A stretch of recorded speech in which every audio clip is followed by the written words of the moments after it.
الحمد لله نحمده ونستعينه ونستغفره ونؤمن به ونتوكل عليه ونعوذ بالله من شرور أنفسنا ومن سيئات أعمالنا من يهدي الله فلا مضل له ومن يضلله فلا هادي له ونشهد أن لا إله إلا الله وحده لا شريك له ونشهد أن سيدنا ومولانا محمدا عبده ورسوله صلى الله تعالى عليه وعلى آله وأصحابه وبارك وسلم تسليما كثيرا أما بعد فأعوذ بالله من الشيطان الرجيم بسم الله الرحمن الرحيم من عمل صالحا من ذكر أو أنثى وهو مؤمن فلنحيينه حياة طيبة ولنجزينهم أجرهم بأحسن ما كانوا يعملون صدق الله العظيم رب اشرح لي صدري ويسر لي أمري واحلل عقدة من لساني يفقهوا قولي سبحانك لا علم لنا إلا ما علمتنا إنك أنت العليم الحكيم درود شریف پڑھ لیں اللهم صل على محمد وعلى آل محمد كما صليت على إبراهيم وعلى آل إبراهيم إنك حميد مجيد اللهم بارك على محمد وعلى آل محمد كما باركت على إبراهيم وعلى آل إبراهيم إنك حميد مجيد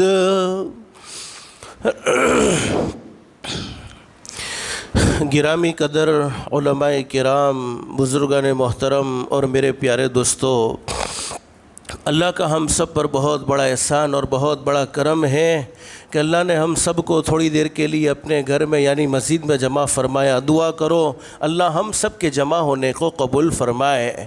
اور حدیث شریف میں ہمارے آقا حضرت محمد الرسول اللہ صلی اللہ علیہ وسلم کا ارشاد علی ہے کہ جمعہ کے دن ایک گھڑی ایسی ہوتی ہے، اس گھڑی میں بندہ اپنے پروردگار عالم سے جو بھی سوال کریں اللہ پاک اس کے سوال کو ضرور قبول فرماتے ہیں۔ اللہ سے دل سے دعا کر لو، اللہ تو نے اپنے فضل و کرم سے جیسے ہمیں مسجد میں جمع فرمایا، اللہ کے لیے کوئی مشکل نہیں، اللہ ہم سب کو جنت الفردوس میں بھی جمع فرمائے۔ اور حدیث شریف میں ہمارے نبی حضرت محمد الرسول اللہ صلی اللہ علیہ وسلم کا ارشاد علی ہے، جمعہ کا دن عید الفطر یعنی رمضان کے بعد جو عید آتی ہے اس عید کو عید الفطر کہتے ہیں، اور عید الاضحیٰ یعنی بقرہ عید جمعہ کا دن عید الفطر اور عید الاضحیٰ سے بھی افضل ہیں۔ اور ایک حدیث میں فرمایا نبی کریم صلی اللہ علیہ وسلم نے، حدیث کے بیان کرنے والے حضرت انس رضی اللہ تعالیٰ عنہ فرماتے ہیں،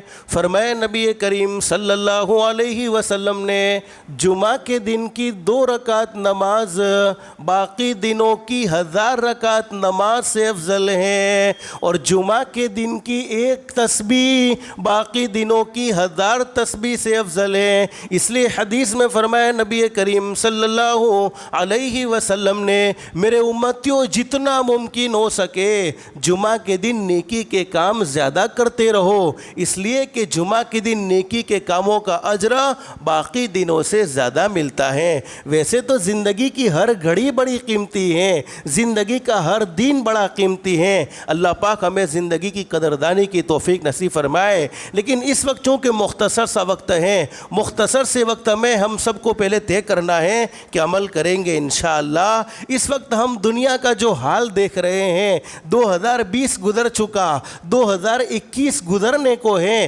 پہلے تو ہم سب کا یہ عقیدہ ہونا چاہیے کہ آج تک جو کچھ ہوا وہ بھی بولو کس نے کیا ہے؟ اللہ نے کیا ہے. اور ابھی جو کچھ ہو رہا ہے وہ بھی کون کر رہا ہے؟ ہمارا پیدا کرنے والا اللہ کر رہا ہے. اور آئندہ جو کچھ ہونے والا ہے وہ بھی ہمارا پیدا کرنے والا اللہ ہی کرنے والا ہے. لیکن ہم سب چاہتے ہیں کہ ہمارا ہر آنے والا دن جانے والے دنوں سے بہتر بنے. بولو چاہتے کہ نہیں چاہتے کہ ہر آنے والا دن جانے والے دنوں سے اچھا ہو؟ اسی لیے میرے بھائیوں, اللہ سے ایسی عزت مانگنی چاہیے جس کے بعد کبھی ذلت نہ ہو. اللہ سے ایسی مالداری مانگنی چاہیے جس کے بعد کبھی غربت نہ ہو. اللہ سے ایسی خوشحالی مانگنی چاہیے جس کے بعد کبھی تنگحالی نہ ہو. لیکن آج جمعہ کا مبارک دن ہے, اللہ ہم سب کو عمل کی توفیق نصیب فرمائے.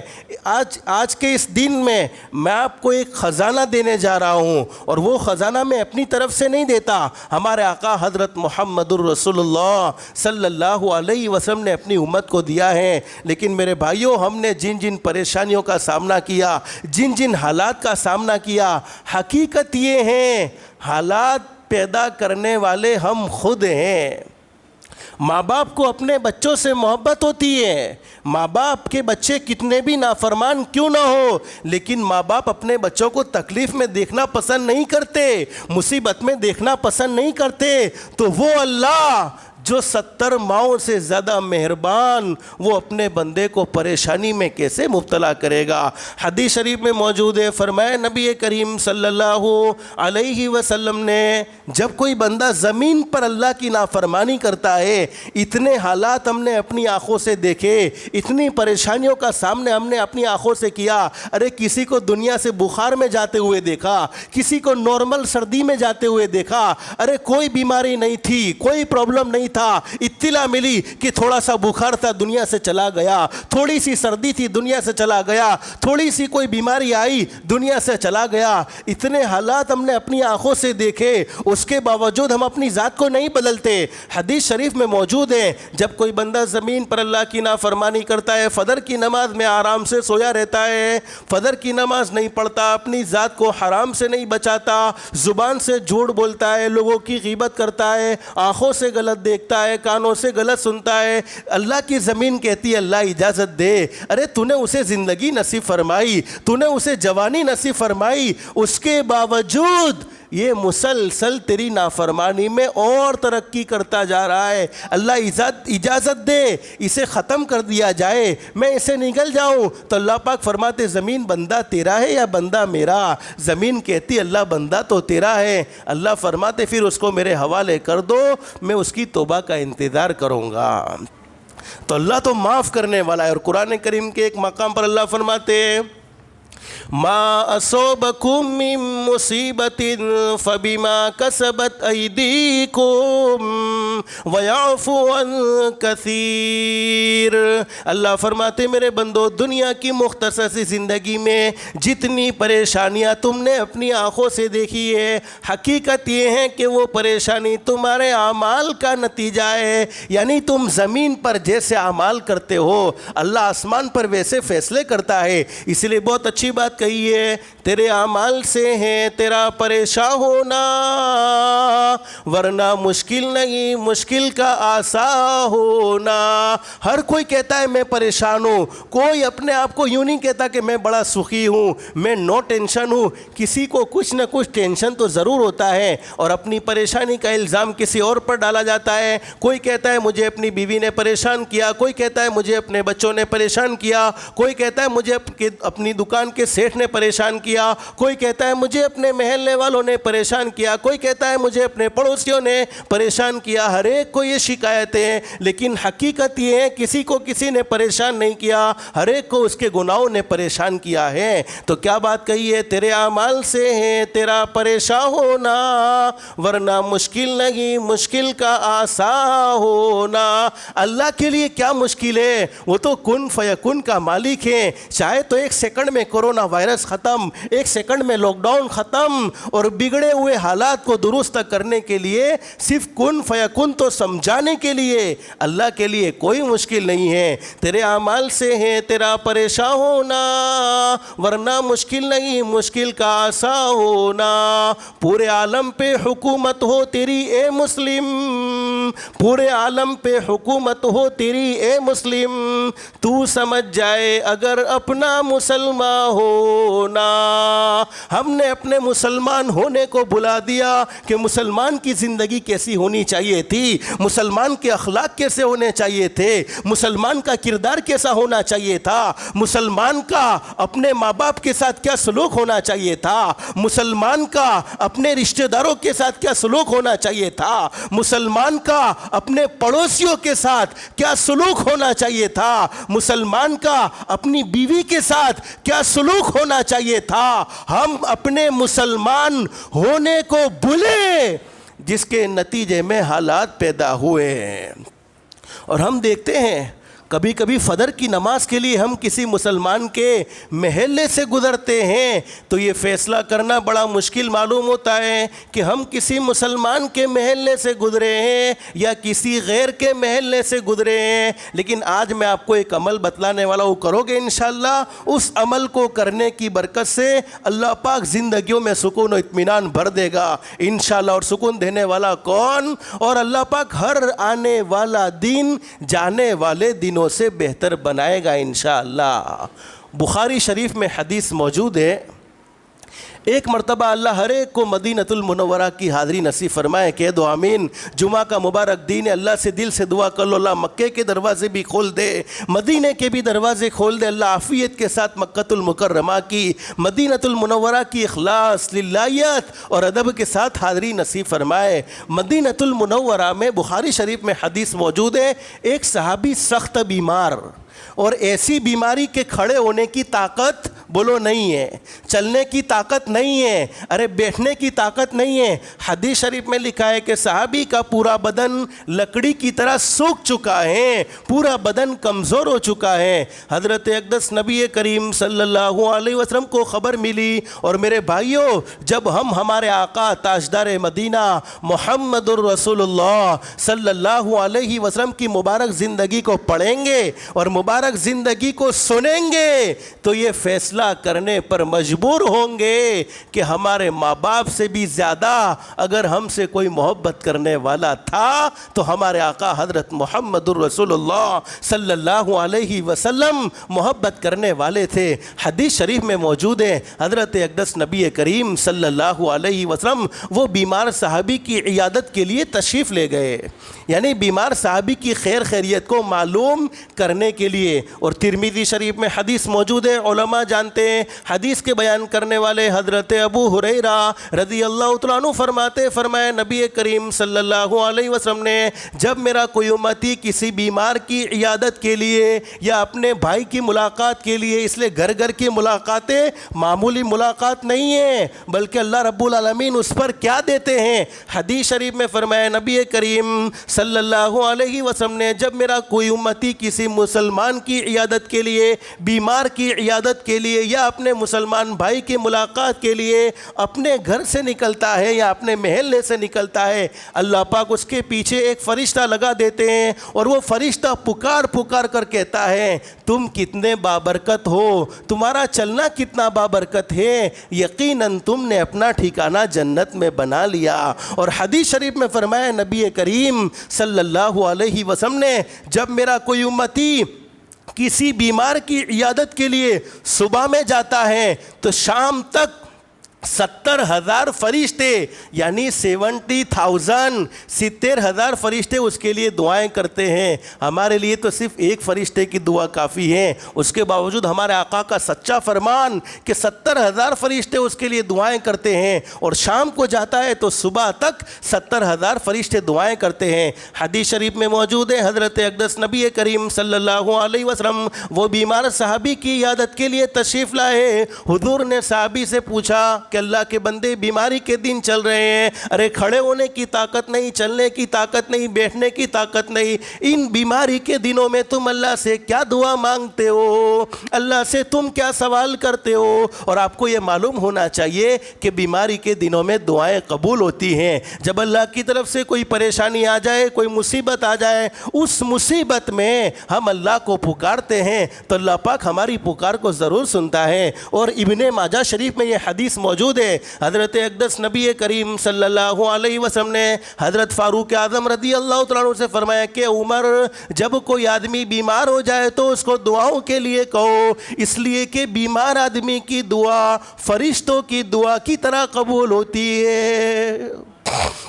اب ہمارے نبی نے وہ بیمار صحابی سے سوال کر لیا کہ ان بیماری کے دنوں میں تم اللہ سے دعا کیا مانگتے ہو، اللہ سے سوال کیا کرتے ہو؟ اس لیے کہ پورا جسم کمزور ہو چکا ہے، لکڑی کی طرح سوکھ چکا ہے۔ تو صحابی نے کہہ دیا، اللہ کے نبی میں اللہ سے دعا مانگتا ہوں، الہ العالمین دنیا کی زندگی تو شارٹ زندگی ہے، بولو بے شک، اس لیے کہ دنیا کی زندگی ختم ہو جائے گی، اصل زندگی تو آخرت کی زندگی ہے۔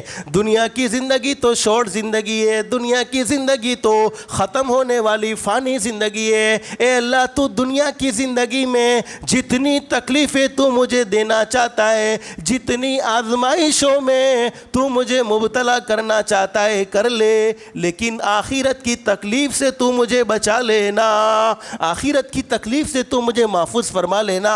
اس لیے کہ صحابہ اکرام کا ایمان بڑا زبردست تھا، ان کے سامنے آخرت ہوتی تھی، ہر وقت وہ آخرت کے فکر مند رہتے تھے۔ اور صحابہ اکرام کو یہ بات معلوم تھی، دنیا کی تکلیف آخرت کی تکلیف کے مقابلے میں کوئی تکلیف نہیں، دنیا کی راحت آخرت کی راحت کے مقابلے میں کوئی راحت نہیں۔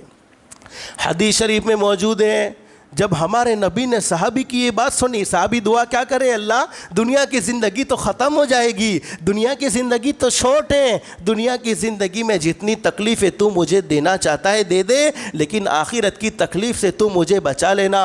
حدیث شریف میں، بخاری شریف میں حدیث موجود ہے، حضرت اقدس نبی کریم صلی اللہ علیہ وسلم نے صحابی کی اس بات کو سن کر ناگواری کا اظہار فرمایا، اور آپ نے فرمایا میرے صحابی ایسی دعا کیوں مانگتے ہو؟ ہمارے آقا مشفق تھے، امت سے بڑی محبت تھی، جتنا ماں کو اپنے دودھ پیتے بچے سے اتنی محبت نہیں ہوتی، اس سے بھی زیادہ محمد عربی امت کے لیے اپنے دل میں محبت رکھنے والے تھے۔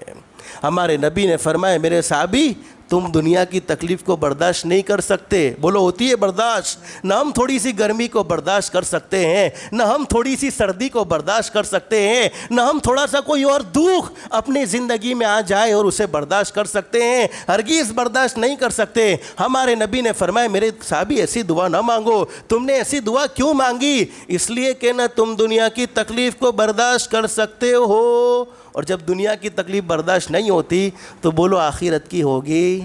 نہیں ہوگی۔ دنیا کی برداشت نہیں تو آخرت کی کیسے برداشت ہوگی؟ اب صحابی نے پوچھا اللہ کے نبی میں کون سی دعا مانگوں؟ بس وہ دعا میں آپ کو بتلاؤں گا، کرو گے انشاءاللہ عمل، اور اس دعا کو پڑھنے کی برکت سے، اس دعا کو مانگنے کی برکت سے اللہ پاک زندگیوں میں سکون و اطمینان بھر دے گا انشاءاللہ۔ اور ہم سب کا یہ عقیدہ ہونا چاہیے، حاکم کی حکومت میں وہ پاور نہیں، ڈاکٹروں کی دوائیوں میں وہ پاور نہیں، طبیبوں کی حکمت میں، حکیموں کی حکمت میں وہ پاور نہیں، جو محمد عربی صلی اللہ علیہ وسلم کی زبان مبارک سے نکلے ہوئے کلمات میں پاور ہے۔ اس لیے کہ جن کے صدقے میں اللہ نے پوری کائنات کو سجایا، اور قرآن کریم میں اللہ کیا فرماتے، وَمَا يَنْتِقُ عَنِ الْهَوَىٰ إِنْ هُوَ إِلَّا وَحْيٌ يُوحَىٰ۔ اللہ فرماتے میرے محبوب کبھی اپنی مرضی سے بولتے نہیں تھے، میرے محبوب کبھی اپنی مرضی سے بات نہیں کرتے تھے، میرے محبوب جو بھی بولتے تھے زبان تو محمد عربی صلی اللہ علیہ وسلم کی ہوتی تھی، کلام تو خود رب العالمین کا ہوتا تھا۔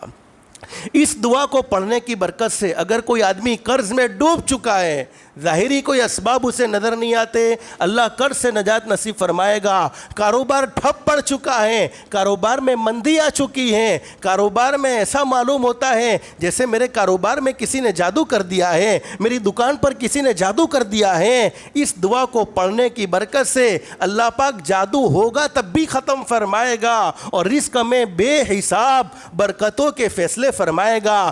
گھر میں جوان بیٹی ہے، گھر میں جوان بیٹا ہے، لیکن کوئی مناسب رشتہ نہیں ملتا، کوئی مناسب شادی کا انتظام نہیں ہوتا، اس دعا کو پڑھنے کی برکت سے اللہ نیک صالح جوڑے کا فیصلہ فرمائے گا۔ اگر شادی ہو چکی ہے، گھر میں شادی ہو چکی ہے لیکن اولاد نہیں ہو رہی، میڈیکل چیک اپ کمپلیٹ کروا لیا، دونوں کمپلیٹ ہے، لیکن ابھی تک کوئی اولاد ہوتی نہیں ہے، گود بھرتی نہیں ہے، اس دعا کو پڑھنے کی برکت سے اللہ پاک نیک صالح اولاد کے پیدا ہونے کے فیصلے فرمائے گا۔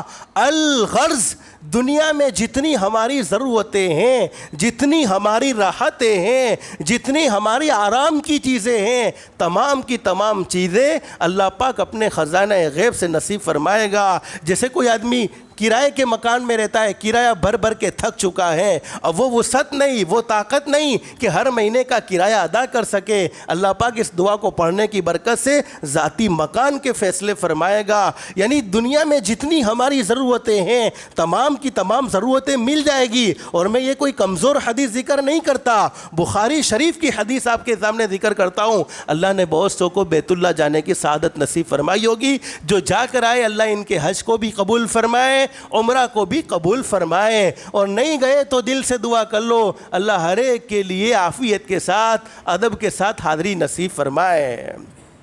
دوران طواف بھی بہت سو نے یہ دعا سنی ہوگی، وہ دعا قرآن کریم کے دوسرے پارے میں موجود ہے، اگر آپ کو یاد ہے، اکثر کو یاد ہوگی، نہیں یاد تو اپنے امام صاحب سے آ کر پوچھ لے وے اور لکھوا لے وے۔ قرآن کریم کے دوسرے پارے میں موجود ہے، ربنا آتنا فی الدنیا حسنہ حسنۃ وفی الآخرۃ حسنہ حسنۃ وقنا عذاب النار۔ اکثر کو یہ دعا یاد ہوگی، صرف سنت سمجھ کر پڑھنے کا اہتمام کرنا ہے۔ ربنا آتنا فی الدنیا حسنہ، اب دعا کا ترجمہ بھی کتنا پیارا ترجمہ، ہمارے آقا کی زبان مبارک سے نکلے ہوئے کلمات معمولی کلمات نہیں ہیں۔ جن کلمات کو اللہ نے قرآن کریم کی آیت بنایا ہو، کیا وہ معمولی کلمات ہوں گے؟ کیا ہمارے نبی نے مانگا ہے اللہ تو میری دنیا بہتر سے بہتر بنا دے؟ جس کی دنیا اللہ بہتر بنائے، بولو دنیا کی کوئی طاقت اس کی دنیا کو اجاڑ سکتی ہے؟ ارے بولو نا، اجاڑ سکتی ہے۔ جس کی دکان اللہ خود اچھی چلائے،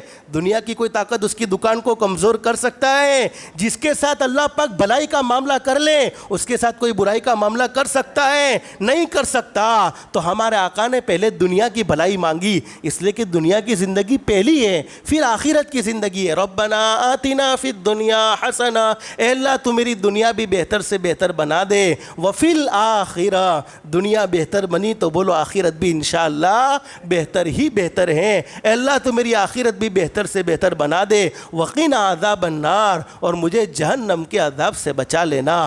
حدیث شریف میں موجود ہے، حضرت انس رضی اللہ تعالیٰ عنہ حدیث کے بیان کرنے والے صحابی فرماتے ہیں کہ وہ بیمار صحابی نے، جن کے اندر کھڑے ہونے کی طاقت نہیں تھی، چلنے کی طاقت نہیں تھی، بیٹھنے کی طاقت نہیں تھی، پورا جسم لکڑی کی طرح سوکھ چکا تھا، اس دعا کو پڑھنے کا اہتمام کیا، اللہ نے مکمل شفا نصیب فرما دی، مکمل تندرستی نصیب فرما دی۔ علماء نے لکھا ہے کہ جو آدمی لا علاج بیماری میں مبتلا ہو جائے، ایسی بیماری کے ڈاکٹر جواب دے چکے ہیں، ایسی بیماری کے طبیب جواب دے چکے ہیں، ایسی بیماری کے حکیم جواب دے چکے ہیں، وہی آیت کریمہ کو پڑھے، اللہ پاک اس کے لیے عافیت کا معاملہ فرمائے گا۔ اب آپ کا سوال یہ ہوگا کہ کب پڑھنا ہے، کتنی مرتبہ پڑھنا ہے؟ تو پڑھنے کی کوئی تعداد فکس نہیں ہے، جتنا چاہو اتنا پڑھ سکتے ہو، ہر فرض نماز کے بعد پڑھو، صبح شام 100 مرتبہ پڑھو، جتنی تم اللہ سے بھلائیاں چاہتے ہو اتنا پڑھو، جتنی دعائیں اللہ سے زیادہ مانگو گے اتنا انعام اللہ کی طرف سے زیادہ ملے گا انشاءاللہ۔ اللہ سے دل سے دعا کر لو اللہ ہماری دنیا بھی بہتر سے بہتر بنائے اور آخرت بھی بہتر سے بہتر بنائے۔ جمعہ کا مبارک دن ہے، ہم سب جانتے ہیں جمعہ کا مبارک دن ہمارے آقا حضرت محمد الرسول اللہ صلی اللہ علیہ وسلم، جن کے صدقے میں اللہ نے پوری کائنات کو سجایا، جن کے صدقے میں اللہ نے پوری کائنات کو بنایا، سب سے زیادہ احسان عظیم اگر ہم پر کسی کے ہیں تو ہمارے آقا حضرت محمد الرسول اللہ صلی اللہ علیہ وسلم کے احسانات ہیں۔ تو جتنا ہو سکے جمعہ کے دن کثرت سے درود شریف پڑھتے رہو گے۔ لیکن ایک حدیث شریف آپ کو بتلاؤں، حدیث شریف میں موجود ہے، ہمارے آقا حضرت محمد الرسول اللہ صلی اللہ علیہ وسلم نے ارشاد فرمایا، جو جمعہ کے دن صرف ایک مرتبہ درود شریف، بولو کتنی مرتبہ؟ ایک مرتبہ پڑھنا کوئی مشکل نہیں. اگر یاد ہے تو بہتر نماز میں پڑھے جانے والے درود شریف کو پڑھو, یاد نہیں ہے تو صلی اللہ علیہ وسلم, یہ چھوٹا سا درود شریف. یاد ہے تو بہتر کون سا درود شریف ہے؟ جو نماز میں پڑھا جاتا ہے, اس لیے کہ وہ درود ہے جو ہمارے آقا نے خود اپنی زبان مبارک سے بتلایا ہے. حدیث شریف میں لکھا ہے کہ جو جمعہ کے دن صرف ایک مرتبہ درود شریف پڑھیں, اللہ پاک اس کے لیے عافیت کا ایک دروازہ کھول دیتے ہیں. عافیت کا ایک دروازہ کھولنے کا مطلب یہ ہے اللہ پاک اسے 4 بڑے بڑے انعام نصیب فرماتے ہیں. اگر ہم کسی کو یوں کہہ دے کہ اللہ تجھے عافیت والی زندگی نصیب فرمائے, تجھے سلامت والی زندگی نصیب فرمائے, تجھے سکون والی زندگی نصیب فرمائے, تجھے اطمینان والی زندگی نصیب فرمائے, تو گویا ہم اسے 4 بڑے بڑے انعاموں کی دعا دے رہے ہیں. سب سے پہلا انعام علماء نے لکھا ہے جو جمعہ کے دن صرف ایک مرتبہ درود شریف پڑھ لے, اللہم صلی علی محمد, بہتر یہ نماز میں پڑھا جانے والا درود شریف اگر وہ یاد نہیں ہے تو صلی اللہ علیہ وسلم, اللہ پاک اس کے لیے عافیت کا ایک دروازہ کھول دیتے ہیں. عافیت کا ایک دروازہ کھولنے کا مطلب یہ ہے اللہ پاک اسے 4 بڑے بڑے انعام نصیب فرماتے ہیں. نمبر 1, اللہ پاک اسے ایسی بیماری سے محفوظ رکھتے ہیں جس بیماری سے موت ہو جاتی ہے, جیسے کینسر کی بیماری ہے, جیسے ہارٹ اٹیک کی بیماری ہے. یہ بیماریاں انسان کو ختم کر دیتی ہیں. اور اس زمانے میں کورونا وائرس کی بھی بیماری ہے کہ اگر درود شریف ہم جمعہ کے دن, اور ایک بات یاد رکھو علماء جانتے ہیں, حضرت شیخ الحدیث نے بھی اپنی کتاب میں لکھا ہے ہر عبادت کے مقبول اور مردود ہونے کے چانسز ہیں. کسی آدمی نے حج کیا تو اس کا حج مقبول بھی ہو سکتا ہے, مردود بھی ہو سکتا ہے. کسی نے عمرہ کیا, اس کا عمرہ مقبول بھی ہو سکتا ہے, مردود بھی ہو سکتا ہے. کسی نے صدقات و خیرات کیا, اس کا صدقات و خیرات مقبول بھی ہو سکتا ہے, مردود بھی ہو سکتا ہے. لیکن درود شریف ایک ایسی عبادت ہے, چاہے دل سے کرو چاہے دل سے نہ کرو, چاہے اخلاص سے کرو چاہے ریاکاری سے پڑھو, لیکن اللہ کی بارگاہ میں درود شریف ضرور قبول ہوتا ہے. حدیث شریف میں موجود جس نے جمعہ کے دن ایک مرتبہ درود شریف پڑھا, اللہ پاک اس کے لیے عافیت کا ایک دروازہ کھولیں گے. اب جتنے دروازے ہم کھلوانا چاہتے ہیں اتنا درود زیادہ پڑھتے رہیں گے. سب سے پہلا انعام عافیت کے دروازے کھلنے پر 4 انعام ملتے ہیں. کیا مطلب عافیت کا دروازہ کھلے گا؟ 4 انعام ملیں گے. اللہ ایسی بیماری سے محفوظ رکھے گا جس بیماری میں موت ہو جاتی ہے. اللہ پاک اسے تنہائیوں کے گناہ سے محفوظ رکھے گا. ہم لوگوں کے سامنے تو بڑے ولی ہوتے ہیں, بڑے نیک ہوتے ہیں, بڑے بزرگ ہوتے ہیں, لوگ ہم سے محبت سے ملتے ہیں. بولو یہ کرم کس کا ہے؟ اللہ کا ہے. اللہ نے ہمارے گناہوں کو چھپایا, اللہ نے ہماری نافرمانیوں کو چھپایا, ورنہ اللہ گناہ کو ظاہر کر دیتا تو ہمارے قریب کوئی بیٹھنے کو تیار نہ ہوتا. تو فرمایا کہ اللہ پاک اسے تنہائیوں کے گناہ سے, بہت سے لوگ نہیں کہتے مولانا میں گناہ سے بچ نہیں سکتا, فلانا گناہ چھوڑنا چاہتا ہوں لیکن میرے لیے چھوڑنا مشکل ہے, میرے محبوب پر درود پڑھ لے, اللہ پاک تجھے اس گناہ سے بچا لے گا. تو دوسرا انعام اللہ پاک اسے تنہائیوں کے گناہ سے,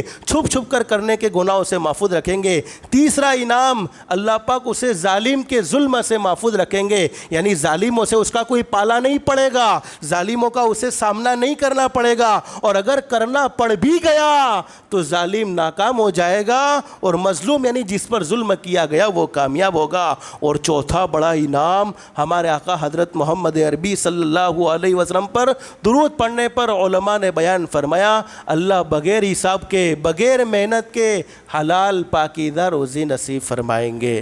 تو پڑھیں گے انشاءاللہ کثرت کے ساتھ, درود پاک بھی پڑھیں گے. اور یہ قرآن کریم کی جو آیت کریمہ میں نے آپ کو بتلائی, ربنا آتنا فی الدنیا حسنۃ وفی الآخرۃ حسنۃ وقنا عذاب النار, یہ بھی پڑھیں گے انشاءاللہ. لیکن سارے وظائف بعد میں ہیں, پہلے 5 وقت کی نماز ہے, 5 وقت کی نماز کے بعد یہ سارے وظائف ہیں. تو انشاءاللہ 5 وقت کی نماز کا بھی اہتمام کریں گے انشاءاللہ. اللہ ہم سب کو 5 وقت کی نماز کا اہتمام کی بھی توفیق نصیب فرمائے, درود شریف بھی کثرت سے پڑھنے کی توفیق نصیب فرمائے, دنیا بھی بہتر سے بہتر بنائے, آخرت بھی بہتر سے بہتر بنائے. اللہ ہم سب کو کہنے سننے سے زیادہ اخلاص, استخلاص اور استقامت کے ساتھ عمل کی توفیق نصیب فرمائے. آمین یا رب العالمین. وآخر دعوانا الحمد للہ رب العالمین.